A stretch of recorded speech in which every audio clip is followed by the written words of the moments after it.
നമസ്കാരം, ഏവരെയും ലുപ്രംസ് കോർണറിലേക്ക് ആദരപൂർവ്വം ക്ഷണിച്ചുകൊള്ളുന്നു. ഇന്ന് കാക്കയെക്കുറിച്ചുള്ളൊരു ഗാനമായാലോ? കറുത്ത നിറമുള്ള പക്ഷിയാണേ, ഏഴകുള്ളൊരു പക്ഷിയാണേ. കറുത്ത നിറമുള്ള പക്ഷിയാണേ, ഏഴകുള്ളൊരു പക്ഷിയാണേ. പരിസരം ശുചിയാക്കും പക്ഷിയാണേ, സാമൂഹ്യബോധമുള്ള പക്ഷിയാണേ. പരിസരം ശുചിയാക്കും പക്ഷിയാണ്, സാമൂഹ്യബോധമുള്ള പക്ഷിയാണ്. ദിനവും കുളിക്കുന്ന പക്ഷിയാണ്, ഏറ്റവും ബുദ്ധിയുള്ള പക്ഷിയാണ്. ദിനവും കുളിക്കുന്ന പക്ഷിയാണ്, ഏറ്റവും ബുദ്ധിയുള്ള പക്ഷിയാണ്. കണ്ണുകൾ ചുഴറ്റുന്ന പക്ഷിയാണ്, വലിയ മരങ്ങളിൽ കൂടുകൂട്ടുന്ന പക്ഷിയാണ്. ദിവസവും കുളിക്കുന്ന പക്ഷിയാണ്, കണ്ണുകൾ ചുറ്റുന്ന പക്ഷിയാണ്. വലിയ മരങ്ങളിൽ കൂടുകൂട്ടുന്ന പക്ഷിയാണ്. ചുള്ളികളും കമ്പികളും കമ്പുകളും ചകിരിയും രോമങ്ങളും നാരുകളും കീറത്തുണികളുമെല്ലാം എൻ കുടിലിനാധാരം. ചുള്ളികളും കമ്പികളും കമ്പുകളും ചകിരിയും നാരുകളും രോമങ്ങളും കീറത്തുണികളുമെല്ലാം എൻ കുടിലിനാധാരം. കൂടുകെട്ടി കൂടിനുള്ളിൽ മുട്ടകളിട്ട് കുഞ്ഞുങ്ങളെ വിരിയിക്കുന്ന പക്ഷിയാണേ. കൂടുകെട്ടി കൂടിനുള്ളിൽ മുട്ടകളിട്ട് കുഞ്ഞുങ്ങളെ വിരിയിക്കുന്ന പക്ഷികളാണ്. നീല നിറമുള്ള മുട്ടകളിൽ തവിട്ടുവരകളും കുറികളുമുണ്ട്. നീല നിറമുള്ള മുട്ടകളിൽ തവിട്ടുവരകളും കുറികളുമുണ്ട്. മത്സ്യവും മാംസവും അരിയാഹാരവും ഏറ്റവും പ്രിയമായ പക്ഷിയാണ്.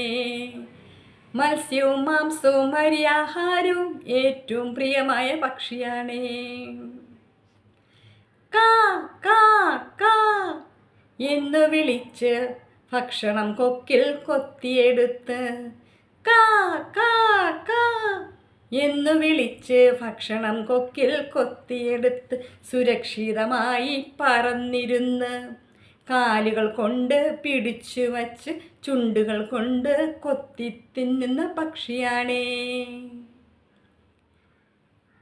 കാ കാ എന്ന് വിളിച്ച് കൊക്കിൽ ഭക്ഷണം കൊത്തിയെടുത്ത് സുരക്ഷിതമായി പറന്നിരുന്ന് കാലുകൾ കൊണ്ട് പിടിച്ചു വച്ച് ആഹാരം ചുണ്ടുകൾ കൊണ്ട് കൊത്തി തിന്നുന്ന പക്ഷിയാണേ. കറുത്ത നിറമുള്ള പക്ഷിയാണ്, ഏഴകുള്ളൊരു പക്ഷിയാണ്. ബലിക്കാക്കകളും പേനക്കാക്കകളും എന്നീ രണ്ടു തരം ജാതികളുണ്ട്. ബലിക്കാക്കകളും പേനക്കാക്കകളും കേരളത്തിലെ രണ്ടു തരം ജാതികളാണ്. കറുത്ത നിറമുള്ള പക്ഷിയാണ്, ഏഴകുള്ളൊരു പക്ഷിയാണ്. അപ്പോൾ ഇതിൻ്റെ ചില വരികളുടെ മീനിങ്സ് പറഞ്ഞു തരാം. കാക്കയുടെ നിറം നമുക്കറിയാമല്ലോ. അപ്പം കാക്കയുടെ നിറം കറുപ്പാണ്. ആ കറുത്ത നിറത്തിന് 7 അഴകുണ്ടെന്നാണ് പറയപ്പെടുന്നത്. അപ്പം ഈ കാക്ക നമ്മുടെ ചുറ്റും കാണുന്ന പരിസരം ശുചിയാക്കുന്ന പക്ഷിയാണ് എന്ന് പറയാൻ കാരണം അത് നമ്മുടെ വീടിന് ചുറ്റുമൊക്കെയുള്ള നമ്മുടെ ഫുഡിൻ്റെ വേസ്റ്റൊക്കെ ഉണ്ടെങ്കിൽ അതെന്ത് ചെയ്യും, വൃത്തിയായിട്ട് അത് കൊത്തി കഴിക്കും. അങ്ങനെ ആ പരിസരം വൃത്തിയാകും. പിന്നെ സാമൂഹ്യ ബോധമുള്ള പക്ഷികളെന്ന് പറയുമ്പോൾ അവ കൂട്ടമായിട്ടാണ് താമസിക്കുന്നത്, ഗ്രൂപ്പായിട്ടാണ് താമസിക്കുന്നത്. എല്ലാ ദിവസവും ദേഹശുദ്ധി വരുത്തുന്ന ഒരു പക്ഷിയാണ് കാക്ക. എല്ലാ ദിവസവും കുളിക്കുന്ന ഒരു പക്ഷിയാണ് കാക്ക. അതിൽ അതിന് ഏറ്റവും ബുദ്ധിയുണ്ട്. അതുപോലെ തന്നെ അതിൻ്റെ കണ്ണുകൾ നമ്മൾ നോക്കുകയാണെങ്കിൽ അതിങ്ങനെ കറക്കിയിരിക്കും. അത് കണ്ണുകൾ ചുറ്റുന്ന പക്ഷിയാണ്. വലിയ മരങ്ങളിൽ കൂടുകൂട്ടുന്ന പക്ഷി. ചെറിയ മരങ്ങളിലൊന്നും അത് കൂടുകൂട്ടാറില്ല കാക്കകൾ. ഏറ്റവും പൊക്കമുള്ള നല്ല ശിഖരങ്ങളൊക്കെയുള്ള മരങ്ങളിൽ അത് കൂടുകൂട്ടാറുണ്ട്. അതിൻ്റെ കൂടിനായിട്ട് ഉപയോഗിക്കുന്നത് അതിൻ്റെ പരിസരത്ത് തന്നെ കിട്ടുന്ന, അതിൻ്റെ ചുറ്റുപാടും കിട്ടുന്ന ചുള്ളിക്കമ്പുകൾ, കമ്പികൾ, അതിനെടുക്കാൻ പറ്റുന്ന ഇതൊക്കെ അതെടുത്തുകൊണ്ട് പോകും. നാരുകൾ, ചകിരി, രോമങ്ങൾ, മൃഗങ്ങളുടെയൊക്കെ രോമങ്ങൾ കിട്ടുന്ന അതുപോലെ കീറിയ തുണികളുടെയൊക്കെ അവശിഷ്ടമുണ്ടെങ്കിൽ അതൊക്കെ എന്ത് ചെയ്യും, അതൊക്കെ കൊണ്ടാണ് അത് അതിൻ്റെ കൂട് നിർമ്മിക്കുന്നത്. ഇപ്പോൾ കുഞ്ഞുങ്ങളെ എന്ത് ചെയ്യും? കൂട് കെട്ടി കൂട്ടിനുള്ളിൽ മുട്ടകളിട്ട് കുഞ്ഞുങ്ങളെ വിരിയിക്കുന്ന പ്രകൃതമാണ് കാക്കയ്ക്കുള്ളത്. ആ മുട്ടകളുടെ നിറം എന്ന് പറയുന്നത് മുട്ടയ്ക്ക് നീല നിറമാണ്. നീല നിറത്തിൽ തവിട്ട് കളറിലുള്ള വരകളും പുള്ളികളൊക്കെ ഉണ്ട്. അപ്പോൾ ഇതുപോലെ തന്നെയാണ് കുയിലിൻ്റെ മുട്ടയും കാക്കയുടെ മുട്ടയുടെ ആണ് സാമ്യമുള്ളതാണ്, ഒരുപോലെയാണ്. കണ്ടാൽ പെട്ടെന്ന് തിരിച്ചറിയാൻ കഴിയില്ല. അതുപോലെ തന്നെ കാക്ക കഴിക്കുന്നത് എന്തൊക്കെയാണ്?